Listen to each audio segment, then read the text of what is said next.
আসসালামু আলাইকুম। আশা করি সকলেই ভালো রয়েছেন। ইতিমধ্যে দেশের দুর্বল সারির কয়েকটা সমস্যাগ্রস্ত ব্যাংকের একিউআর প্রকাশ করা হয়েছে, অর্থাৎ এই ব্যাংকগুলোর সম্পদ বা অ্যাসেটের গুণগত মান যাচাই করা হয়েছে, যেখানে দেখা গিয়েছে যে দুইটি ইন্টারন্যাশনাল অডিট ফার্মের সাহায্য নিয়েছে বাংলাদেশ ব্যাংক। এরই বিপরীতে ইতিমধ্যে প্রতিবেদনও কিন্তু প্রকাশ করা হয়েছে। কোন সেই ব্যাংকগুলো আজকের ভিডিওতে জানতে পারবেন। এই ব্যাংকগুলোর প্রবেশন ঘাটতি, খেলাপি বা নিরাপত্তা সঞ্চিতি কোন খাতে কীরকম। প্রথমে রয়েছে ইউনিয়ন ব্যাংক, যাদের আমানতের পরিমাণ 22,967 কোটি। এই ব্যাংকটি ঋণ দিয়েছে 27,086 কোটি। আর 27,086 কোটির মধ্যে আবার খেলাপির মতো অবস্থানে চলে গিয়েছে, অর্থাৎ মোট খেলাপি 26,491 কোটি।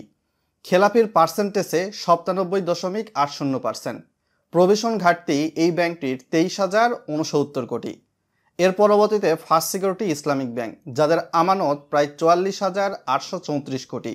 এই ব্যাংকটি ঋণ প্রদান করেছে আমানতের মাধ্যমে 60,371 কোটি। ব্যাংকটির খেলাপি ঋণের পরিমাণ দাঁড়িয়েছে 58,182 কোটি। খেলাপির পার্সেন্টেজে যা 96.37%। আর এই ব্যাংকটির প্রবেশন ঘাটতি 4568 কোটি। আজকের এই ভিডিওতে যেই তথ্যগুলো তুলে ধরছি তার যথেষ্ট পরিমাণ সোর্স কিন্তু রয়েছে। আমি কোনো বানিয়ে ইনিয়ে বিনিয়ে কথাগুলো বলছি না। ভিডিওটা লাইক করে চ্যানেল নতুন হলে সাবস্ক্রাইব করে দিবেন, আরও বিষয়গুলো জানতে পারবেন। এর পরবর্তীতে রয়েছে গ্লোবাল ইসলামী ব্যাংক, যাদের মোট আমানতের পরিমাণ 13,483 কোটি। ব্যাংকটি এই আমানত থেকে ঋণ প্রদান করেছে 14,210 কোটি।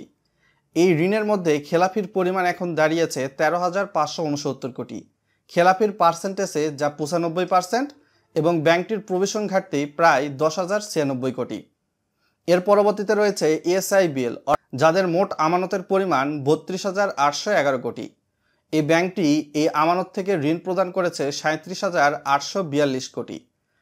ঋণ প্রদানকৃত অর্থের খেলাপির পরিমাণ দাঁড়িয়েছে মোট খেলাপি 23,575 কোটি, যা খেলাপির পার্সেন্টেজে প্রায় 62.30%।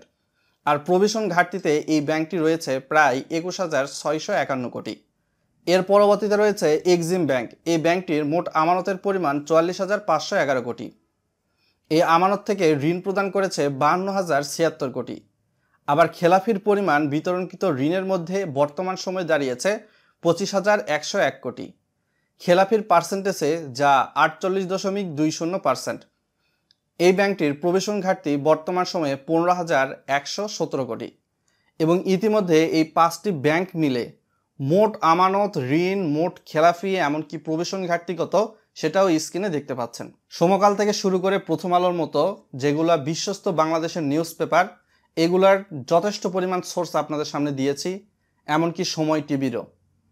দেশে যে 61টা ব্যাংক রয়েছে, এই ব্যাংকগুলোর মোট বিতরণকৃত ঋণের পরিমাণ যেটা বর্তমানে খেলাপিতে পরিণত হয়েছে সেটি কিন্তু 4,00,000 কোটি টাকারও বেশি, যা বিতরণকৃত ঋণের প্রায় 24.13%।